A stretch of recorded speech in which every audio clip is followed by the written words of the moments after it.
নির্দিষ্ট একটা বয়সের পরে নাকি মানুষকে এতিম বলা যায় না, কিন্তু আমার তো মনে হয় মেয়েরা যে বয়সী বাবা মা হারাক না কেন, সব বয়সী মেয়েরা এতিম। একটা মেয়ের কাছে তার বাবা মা যে কী তা শুধু মেয়েরাই বুঝে। আমি যখন 7-এ পড়ি তখন আমার বাবা মারা যায়। তার 2 বছর পরে আমার মা মারা যায়। মারা যাওয়া বললে ভুল হবে, তাদেরকে মেরে ফেলা হয়েছে। সন্ধ্যার একটু পর আব্বা অসুস্থ হয়ে পড়ে। আমি আর মা কিছুই বুঝতে পারতেছি না কি করব। বড় ভাইকে বললাম, উনি কিছু বলার আগে ভাবি বলে উঠল, বয়স হয়েছে, আবার দোকানে গিয়ে চা খায়, এই জন্য হয়তো গ্যাসের সমস্যা হচ্ছে। গ্যাস্ট্রিকের ওষুধ খাইয়ে দাও, ঠিক হয়ে যাবে। মেজো ভাই আমাদের মূল বাড়ি থেকে একটু সাইডে গিয়ে বাড়ি করেছে। আমি দৌড়ে মেজো ভাইকে ডাকতে গেলাম। গিয়ে দেখি মেজো ভাই এখনও বাড়িতে আসে নাই। আমার সাথে ভাবি আসলো। এসে আব্বার রুমে না গিয়ে সোজা বড় ভাবির রুমে গেছে। আসলে আমার, আব্বা মার আর আমার 2 বোনের জন্য যদি কিছু করা লাগে তখন সব সিদ্ধান্ত আমার বড় ভাবি নেন। উনি যা বলবে বাকি 2 ভাই ও ভাবিরা সেটাই মেনে নিবে।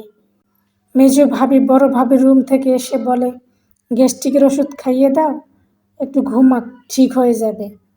বড় ভাবি বলেছে গ্যাস্ট্রিক, তো সবার কাছেই এখন গ্যাস্ট্রিক।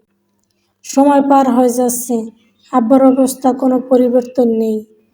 আমি মাকে বললাম, চলো আমরা দুজনে আব্বাকে নিয়ে সদরে যাই। মা বলল, তোর আব্বার যে অবস্থা, ছেলে মানুষ ছাড়া কীভাবে রিকশায় বা ভ্যানে উঠাবো? তাছাড়া সদর তো সেই 1-1.5 ঘন্টার পথ, আমরা দুজনে এই রাতে কিভাবে যাব? তখন রাত প্রায় 12টা।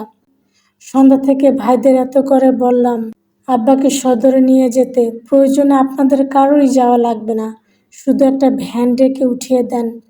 কিন্তু বড় ভাবির এক কথা, গ্যাসের সমস্যা, রাতটা দেখুক, সকাল হলে দেখা যাবে কি করা যায়। আমার ভাইয়েরা আর কিছুই বলল না। আব্বাকে হাসপাতালে নিলে ওনাদের টাকা খরচ হবে, তাই ভাবির কথাই মেনে নিল। ভাবি না হয় অন্যের মেয়ে, তাই আব্বার জন্য মায়া লাগে না।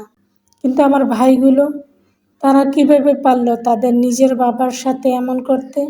আমি পাশের বাড়ির ভ্যানওয়ালা মফিজ কাকাকে ডেকে নিয়ে আসি। তুমি আব্বার কাছে বসো। একটা লাইট নিয়ে মফিজ কাকাকে ডাকতে গেলাম। 3-4 মিনিটের মতো লাগে মফিজ কাকার বাড়ি যেতে। আমি একা, একটু ভয়ও লাগতেছে, কিন্তু কি করব, ভাইদের ডাকলে তো এত রাতে কেউ আসবে না। আমি আর মা ছাড়া কেউ নেই যে মফিজ কাকাকে ডেকে আনবে। গিয়ে দেখি কাকারা ঘুমিয়ে গেছে।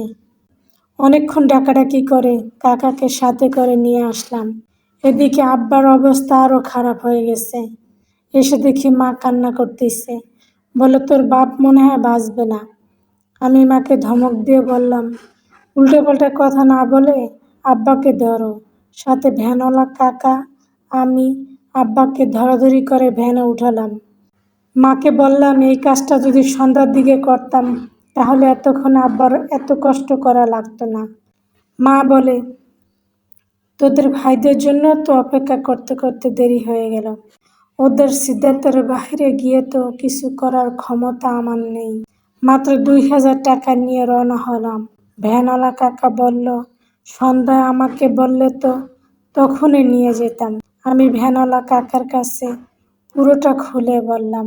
হাসপাতালের প্রায় কাছাকাছি চলে আসছি। মা বলে, আর হাসপাতালে নিতে হবে না, ভ্যান ঘোরাও মফিজ ভাই।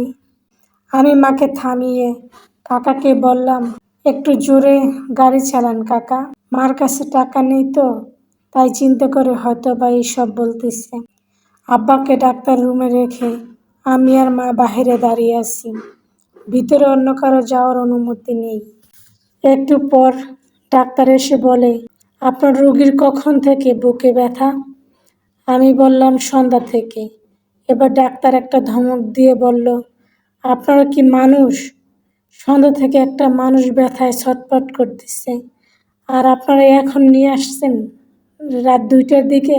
আপনাদের রোগী তো আধা ঘন্টা আগেই মারা গেছে। শুনে আমি দাঁড়ানো থেকে বসে পড়লাম। এটা হতে পারে না। আব্বা এভাবে আমাকে, মাকে রেখে চলে যেতে পারে না। মা বলল, তখন আমি এই জন্যই ভ্যান ঘোরাতে বলছিলাম। নিজেকে খুনি মনে হচ্ছে, কেন সন্ধ্যায় ভাইদের জন্য অপেক্ষা করলাম। কেন তখনই নিয়ে আসলাম না? আমার আর মায়ের কান্না দেখে ভ্যানওয়ালা কাকা দৌড়ে এলো। সবটা শুনে কাকা বলল, এখন যেভাবেই হোক লাশটা নিয়ে যাওয়ার ব্যবস্থা করতে হবে। কাকা হাসপাতালের এক পরিচিত লোককে সবটা খুলে বলল। আমাদের কাছে থাকা 2,000 আর ভ্যানওয়ালা কাকা কোথা থেকে যেন 3,000 টাকা ম্যানেজ করে আব্বাকে বাড়ি নিয়ে যাওয়ার ব্যবস্থা করলো। ভাইদের ফোন দিয়ে কোনো লাভ হবে না জানি, আব্বাকে নিতে ওরা আসবে না। উল্টো কেন হাসপাতালে নিয়ে আসছি সেজন্য বড় ভাবি অশান্তি করবে। এসএসসি পরীক্ষার জন্য ফর্ম ফিল আপ করতে হবে, কিন্তু আমার ভাইয়েরা টাকা দিবে না। আমাদের ঘরের সব সিদ্ধান্ত এখন বড় ভাবি নেয়। তার এক কথা, বিয়ে দিয়ে দাও, মেয়েদের পড়ালেখার কি দরকার, শুধু শুধু টাকা খরচ।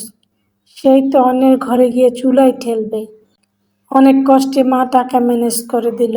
সামনে পরীক্ষা, একটা প্রাইভেটও পড়তে পারিনি। তার মধ্যে সন্ধ্যার পরে বেশিক্ষণ লাইট জ্বালানো নিষেধ। কারেন্ট বিল বেশি আসলে ভাবি অকথ্য ভাষায় কথা শোনায় মাকে আর আমাকে। আজকে কয়েকদিন ধরে মায়ের জ্বর, ঔষধ খাওয়াচ্ছি 3 বেলা, কিন্তু জ্বর কমছে না। মা বলল, আমারও হয়তো বিনা চিকিৎসায় মরতে হবে তোর বাপের মতো। আমি অসহায়ের মতো শুধু শুনছি। কি করব? আমার কাছে তো কোনো টাকা নেই।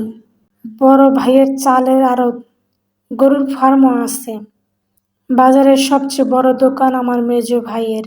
ছোট ভাই সরকারি চাকরি করে, তাদের কাছে টাকা আছে। ভাবিদের অনুমতি ছাড়া আমাদের জন্য কিছুই করবে না। মাকে বললাম, তুমি এত চিন্তা করো না, একটা না একটা ব্যবস্থা হবেই। সন্ধ্যার পর লাইট জ্বালানো নিষেধ। অসুস্থ মাকে নিয়ে অন্ধকারে বসে আছি। আপাদের খবর দিছি, কিছু টাকা ম্যানেজ করে মাকে হাসপাতালে নিতে হবে। আপারা তেমন একটা আসে না, আসলে ভাবিদের মুখে তাকানো যায় না। তাদের এই সমস্যা সেই সমস্যা, তার মধ্যে মেহমান। এভাবে চললে ওনাদের ফকির হওয়া লাগবে। ডাল আর শাক ছাড়া আর কিছুই রান্না করে না। আপারা না হয় এসব দিয়ে খেয়ে চুপচাপ চলে যাবে, কিন্তু দুলাভাইরা, তারা তো পরের ছেলে। সব ছেলেরাই চায় শ্বশুর বাড়িতে আদর আপ্যায়ন করুক। আব্বা মারা যাওয়ার পরে একবার আসছিল দুলাভাইরা। ভাবিদের আচরণ দেখে তারা তো আসেই না, আপাদেরও আসতে দেয় না। অথচ তাদের বাপের বাড়ি থেকে কেউ আসলে 10 রকমের তরকারি ছাড়া রান্না হয় না। সকালবেলা আপারা দুলাভাইরা আসছে দেখে 2 ভাই ভাবিরা হাজির। এসে আমাকে ধমকাচ্ছে, তুই বেশি বুঝিস সব সময়। সামান্য জ্বর হয়েছে তাই বলে ওদের খবর দেওয়া লাগলো, ঔষধ খেলে ঠিক হয়ে যেত।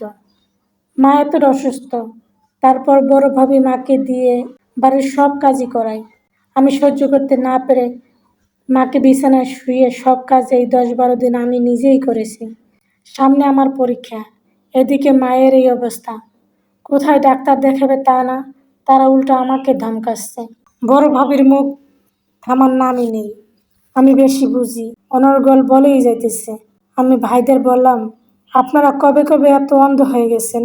আজকে কতদিন ধরে মা অসুস্থ, সে অসুস্থ শরীর নিয়ে সব কাজ মাকে করতে হয়েছে। আপনারা কি এসব দেখেন না? বড় ভাই এসে আমাকে একটা থাপ্পড় দিল। আমি নাকি কুলাঙ্গার, আমার জন্য তাদের মান সম্মান যাচ্ছে। আব্বাকে বিনা চিকিৎসায় মেরে ফেলেছে, মাকে মারতে যাচ্ছে, বাবা মার জন্য কিছু করতে যাওয়া নাকি বেশি বুঝি। আপা দুলাভাইরা মিলে মাকে নিয়ে হাসপাতালে গেলাম। একটা বেডে রেখে আমি পাশে দাঁড়িয়ে আছি। মা আমার হাতটা ধরে বলে, আমি যদি না থাকি তুই নিজেকে একা ভাবিস না, আমার আর তোর বাপের ভালোবাসা সবসময় তোর সাথে আছে।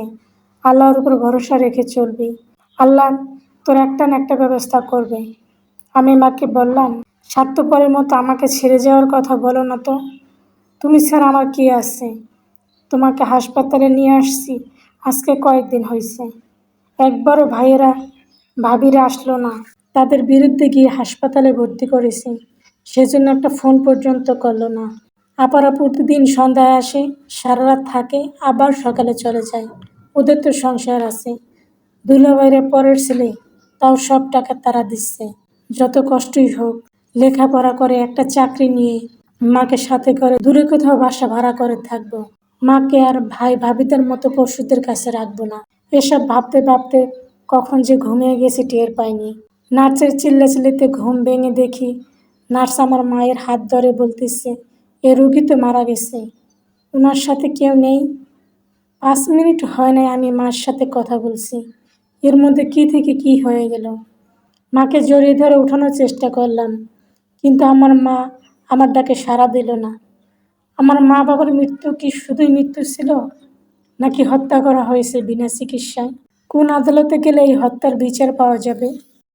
আমাদের সমাজে এমন কিছু মেয়েরা আছে যারা বিয়ের পরে স্বামীকে ও তার টাকা পয়সাকে নিজের সম্পত্তি মনে করে। আপনার স্বামীর সব কিছুর উপর আপনার পূর্ণ অধিকার আছে, এটা যেমন সত্যি, তেমনি আপনারও মনে রাখা দরকার আজকে যা কিছু আপনার স্বামীর, তার পিছনে কিছু মানুষের সারা জীবনের কষ্টের ফসল। বাবা মা নামক দুজন মানুষের সারা জীবন লেগেছে আপনার স্বামীকে আজকের অবস্থানে নিয়ে আসতে। কত ঘাম, কত নির্ঘুম রাত, কত ত্যাগের বিনিময়ে আজকে আপনার স্বামী নামক ব্যক্তি আজ সেই শ্বশুর শাশুড়িকে অবহেলা করতেছেন। তাদেরকে কাজের মানুষ আর বোঝা ছাড়া কিছুই মনে করেন না। না খাইয়ে বিনা চিকিৎসায় মৃত্যুর দিকে ঠেলে দিচ্ছেন। নিজের বিবেকের কাছে প্রশ্ন করে দেখেন, আপনার শ্বশুর শাশুড়ির জায়গায় আপনার বাবা মা কিংবা আপনি নিজে হতে পারেন। জানেন তো, মানুষের দেয়া আঘাতের প্রতিশোধ মানুষ না নিতে পারলেও, বিচার করতে না পারলেও উপরওয়ালা কিন্তু সব দেখেন। তার আদালতে বিচারের দিন হবেই, আজ হয়তো কাল। আপনি প্রস্তুত তো?